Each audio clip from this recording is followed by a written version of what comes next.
Hola, yo soy Ángel, y si te gusta este contenido, te invito al canal Investigadores Criminales, donde también podrás escucharme.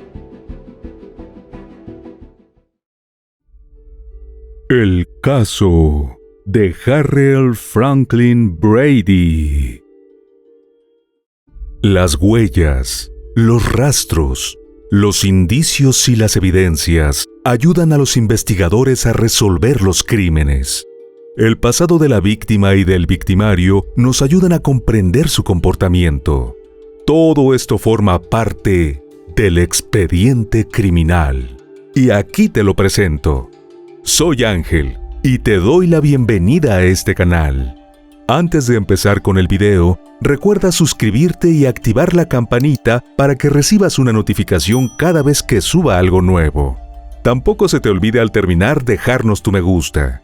Sin nada más que agregar, acompáñame a conocer todos los detalles de este expediente criminal. Harrell Franklin Brady, nacido el 12 de abril de 1949 en Estados Unidos, creció en el seno de una numerosa y amorosa familia. Sin embargo, desde muy joven se dedicó a buscar problemas, que lo llevaron a acumular un largo historial policial.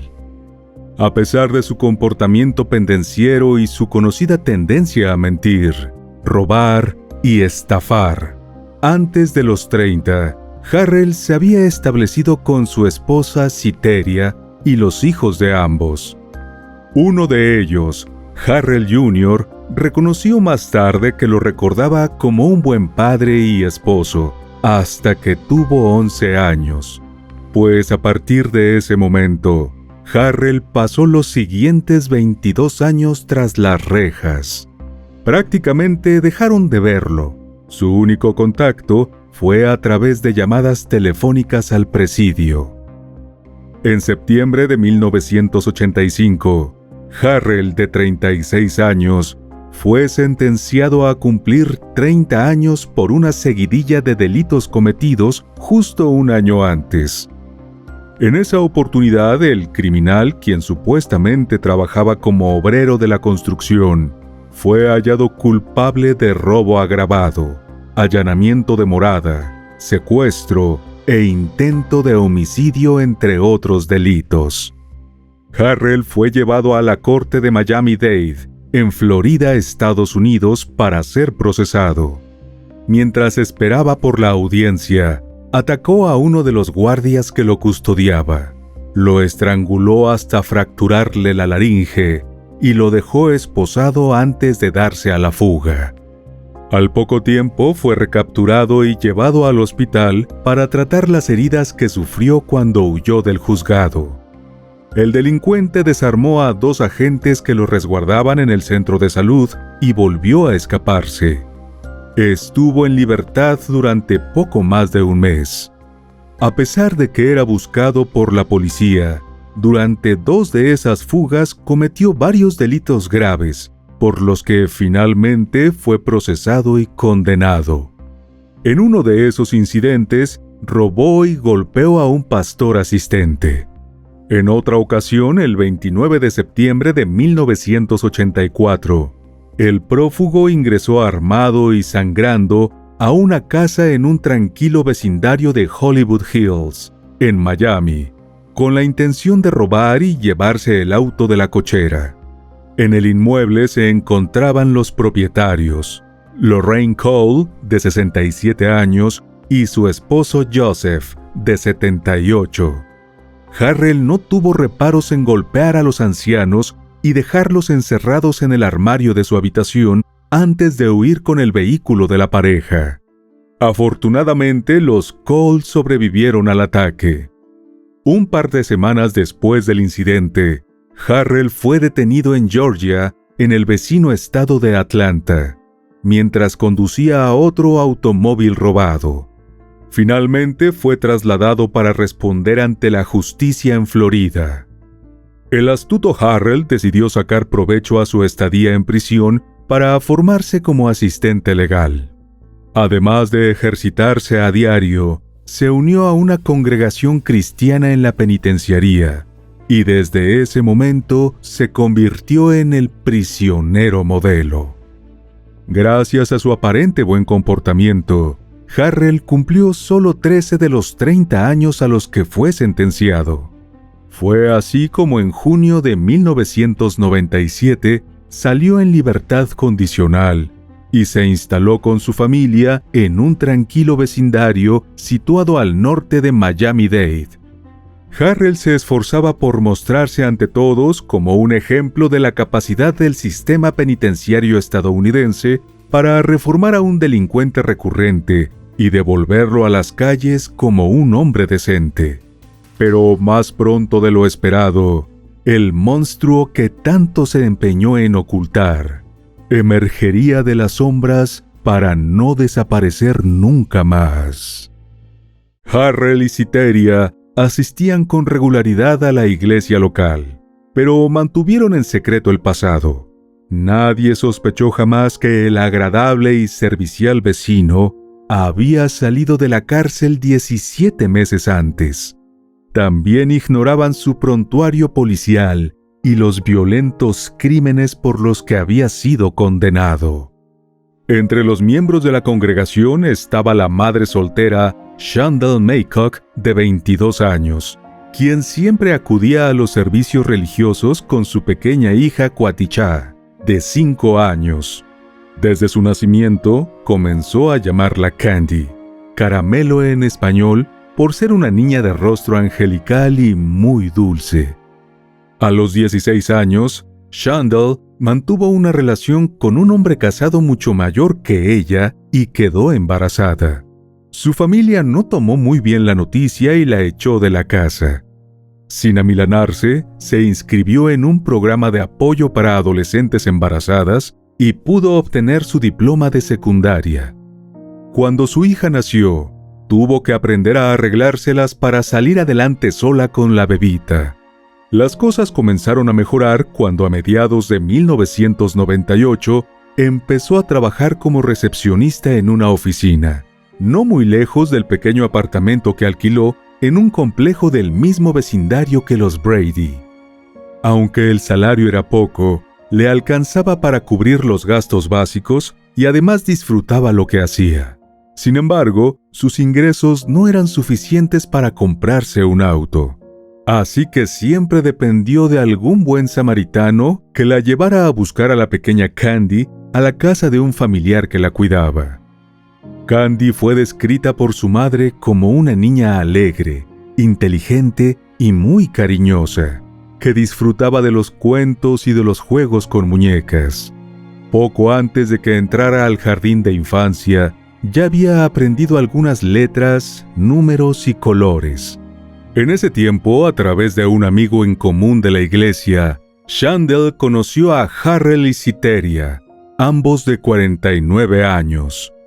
La joven y el matrimonio se llevaron muy bien desde el principio, y Harrell estaba encantado de llevarla a buscar a la niña. Su esposa también la trasladó en algunas ocasiones a la tienda o a la lavandería. Shandell no podía estar más agradecida con sus buenos nuevos amigos. Sin embargo, le llamó la atención que a veces Harrell se presentaba solo en su casa sin avisar y sin ser invitado, quedándose por un rato sin motivo aparente. La sensación de incomodidad que comenzó a sentir la joven madre se incrementó en una ocasión, ya que Harrell le puso la mano entre las piernas, supuestamente a manera de broma. Alarmada y molesta, Shandell sacó un cuchillo de la cocina y lo amenazó. De inmediato él se disculpó y le juró que no volvería a pasar. La joven creyó en su sinceridad y lo perdonó.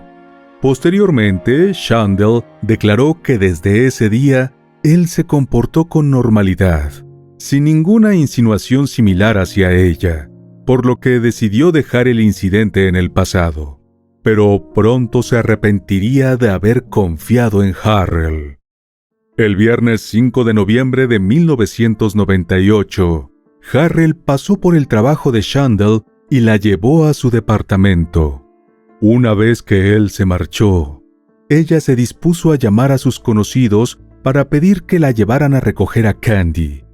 Alrededor de las 10 de la noche comenzó a desesperarse por no encontrar quién la llevara. En ese momento, Harrell se presentó nuevamente en el apartamento conduciendo un vehículo Lincoln Town de color dorado que había alquilado ese mismo día. Le dijo a Shandell que necesitaban hablar, pero acordaron ir primero a recoger a la niña.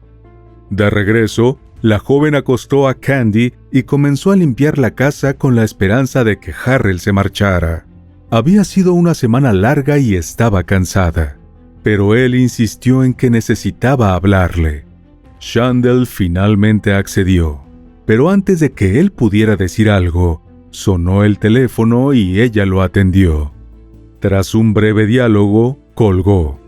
Aprovechando la llamada como excusa, se le ocurrió decirle que estaba esperando a alguien y le pidió que se marchara. En ese momento, Harrell saltó como loco de la silla y agarró a Shandell por el cuello, lanzándola de espaldas al suelo. Se puso sobre ella y comenzó a estrangularla. Ella trató de defenderse arañándolo y pateándolo, pero no pudo hacer nada ante esa mole de músculos de más de 1,80 de altura. Shandell comenzó a ver todo negro y perdió el conocimiento. Cuando despertó con el cuello adolorido y palpitando con fuerza, se dio cuenta de que estaba en el asiento trasero del auto de Harrell, que iba a toda velocidad. Con gran terror, vio que la pequeña Candy iba sentada al frente junto a su agresor. La niña estaba despierta y tranquila, pero por su mirada supo que estaba desconcertada y asustada. Trató de consolarse pensando que tal vez las dejaría ir, pero le preocupaba que tuviera otros planes, sobre todo si estos incluían a su hijita. Miró por la ventana y notó que no estaban muy lejos de su vecindario, pero eran cerca de las 11 de la noche y las calles estaban desiertas. Algo le dijo que tenían que escapar o ninguna de las dos sobreviviría. Echó una mano hacia el asiento delantero, tomó a Candy del brazo y la puso en su regazo. Abrazó a su hija con todas sus fuerzas y le dijo al secuestrador que iba a saltar. En respuesta, Harrell le dijo que no lo hiciera y pisó el acelerador hasta el fondo. La niña sollozó y le pidió que no lo hiciera. Ella trató de tranquilizarla y sin pensarlo más, abrió la puerta y se lanzó en medio de la oscuridad. Aunque se aferró a la niña, el impacto contra el pavimento las separó. Shandell sintió un fuerte dolor en la clavícula y vio sangre salir profusamente de una herida en su pie derecho. Buscó la voz de su hija que la llamaba y la vio caminar, cojeando en dirección a ella. Pero el criminal frenó apenas se lanzaron. Se bajó del vehículo y fue por ellas. Empujó a Candy al asiento delantero y se volvió furioso hacia Shandell. La lanzó hacia la puerta del asiento trasero, pero de repente se le ocurrió abrir el maletero y la obligó a entrar. Desde la oscuridad y el calor de ese reducido espacio, escuchó cuando el hombre le dijo a la niña que las llevaría a casa. Comenzó a orar porque eso fuera cierto. Le pidió a Dios con todas sus fuerzas que mantuviera a salvo a su hija. Pero después de un largo viaje en carretera, supo que había mentido y sollozó en silencio. Harrell detuvo el auto y la obligó a bajar. Le preguntó por qué les hacía eso y él la acusó de haberlo utilizado. Ella le dijo que lo único que hizo fue pedirle un aventón. En respuesta, la lanzó al suelo mientras le gritaba que debió matarla antes. Cubrió otra vez el cuello de la joven con sus enormes manos y la estranguló hasta que dejó de moverse. Harrell arrastró a Shandell hacia unos cañaverales cercanos y dándola por muerta, la dejó abandonada en medio del sembradío. Luego regresó al auto. Se frotó la cabeza pensando qué hacer con la pequeña Candy. Pensó que debía deshacerse de ella porque podría reconocerlo. Como el hábil cazador y pescador que era, conocía a la perfección la zona de los Everglades. Sabía que el lugar estaba infestado de cocodrilos, serpientes de agua y otros depredadores que podían hacer desaparecer un cuerpo. Con la niña sentada a su lado, condujo hacia la carretera Alligator Alley, hasta que se topó con una plaza de peaje.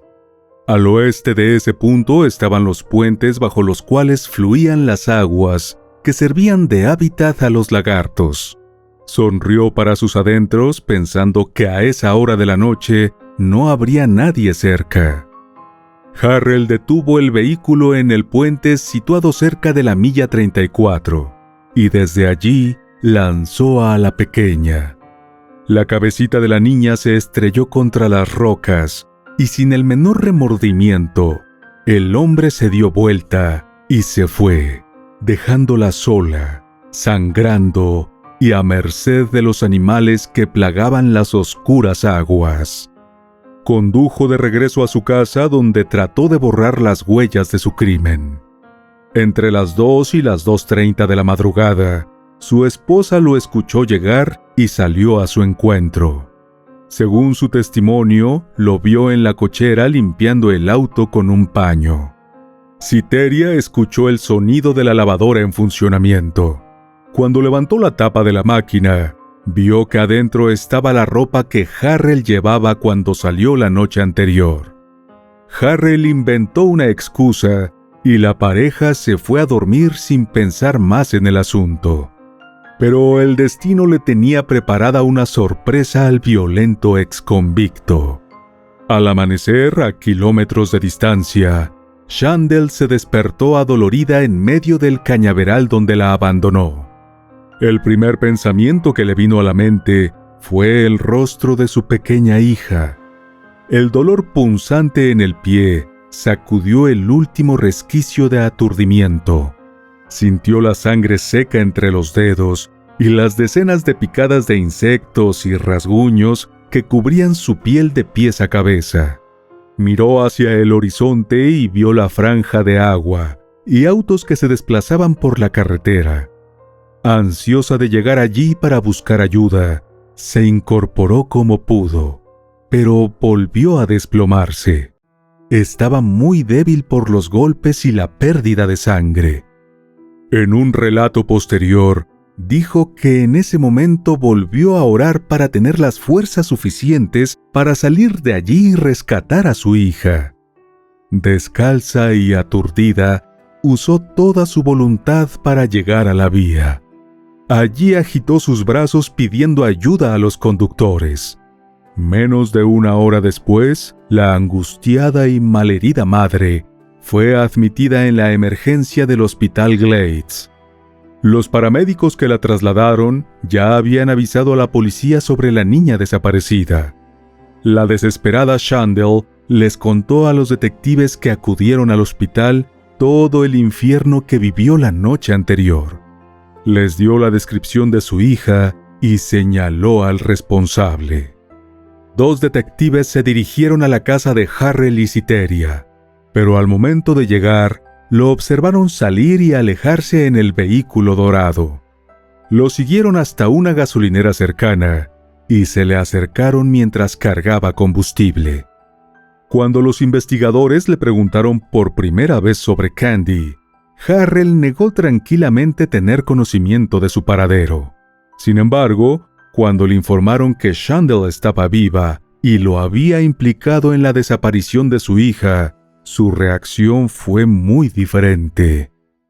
Harrell palideció visiblemente, comenzó a sudar, a temblar y a sollozar. Les dijo a los detectives que se sintió débil. Aunque en ese punto no estaba bajo arresto, los detectives lo esposaron por su seguridad y por la del propio sospechoso, debido a su historial de fugas con violencia. En la sala de interrogatorios, Harrell volvió a asumir la actitud distante y hasta arrogante de cuando fue detenido. En principio se negó a responder las preguntas de los investigadores sobre el paradero de la niña. Cuando finalmente habló, se aferró a su historia de que estuvo toda la noche en casa, mientras su familia estaba afuera. Pero ya otros detectives de Miami-Dade habían interrogado a Citeria, quien no solo les confirmó que ella y los niños estaban en casa esa noche, sino que les contó que fue él quien salió y apareció en la madrugada limpiando el auto y lavando la ropa. Mientras Harrell y su familia eran interrogados, se emitieron órdenes para buscar evidencias en su vivienda y en el auto de alquiler. Además, fueron autorizados a tomar muestras de ADN del sospechoso. Todo el material recabado fue enviado al laboratorio para los análisis de rigor. Entretanto, alrededor de 50 personas recorrían el terreno adyacente a la carretera, en donde fue rescatada Shandell, con la esperanza de encontrar viva a Candy. El día transcurrió sin noticias de la menor, y sin que Harrell confesara qué había hecho con ella.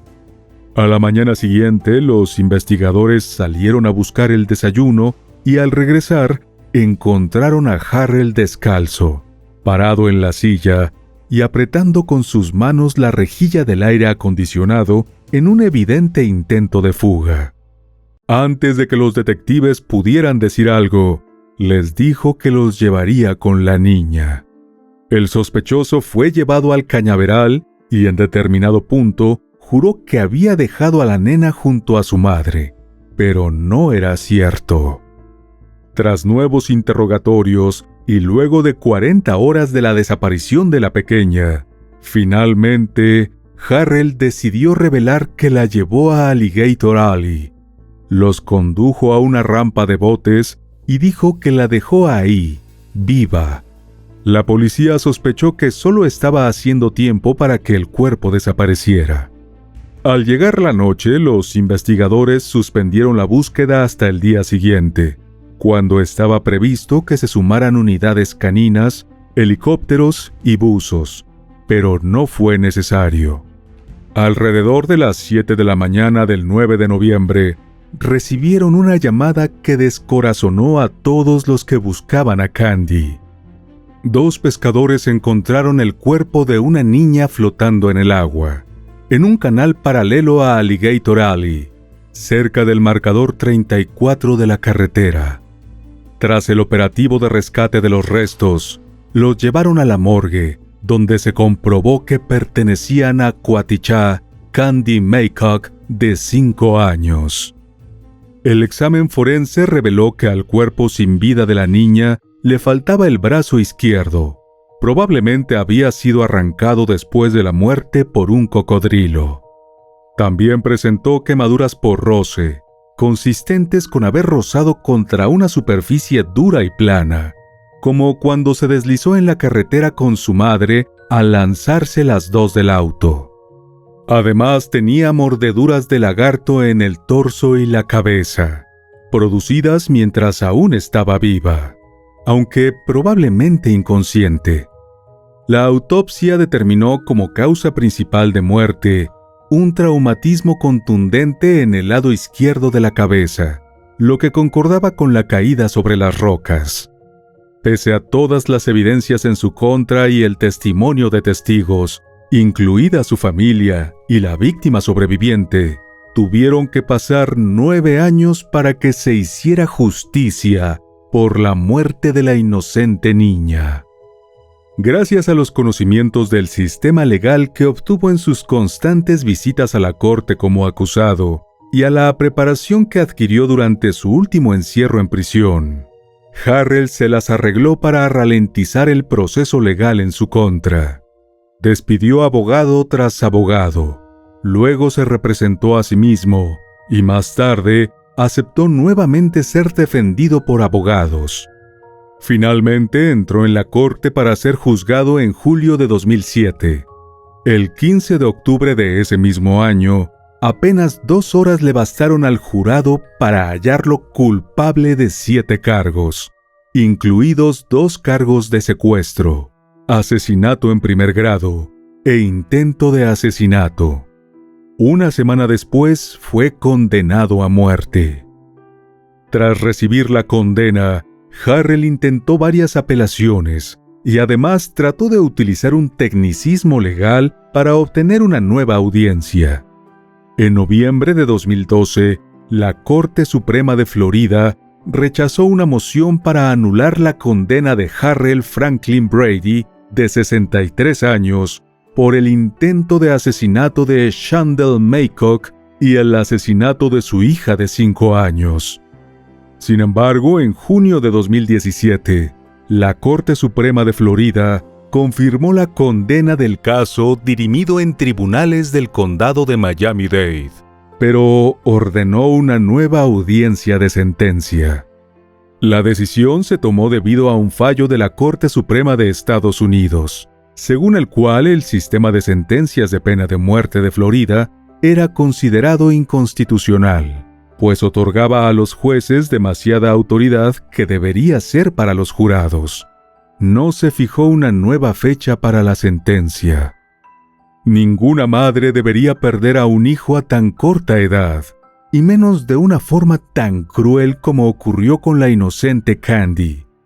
El autor del perturbador crimen fue un exconvicto con un pasado problemático y violento, que salió de la cárcel antes de tiempo. Este caso no solo destrozó el corazón de una joven y devota madre, quien además deberá lidiar toda su vida con el trauma del ataque que sufrió a manos del asesino de su hija. También quedó en entredicho el sistema de libertad condicional estadounidense y la posibilidad de que delincuentes con un historial como el de Harrell sean capaces de regenerarse.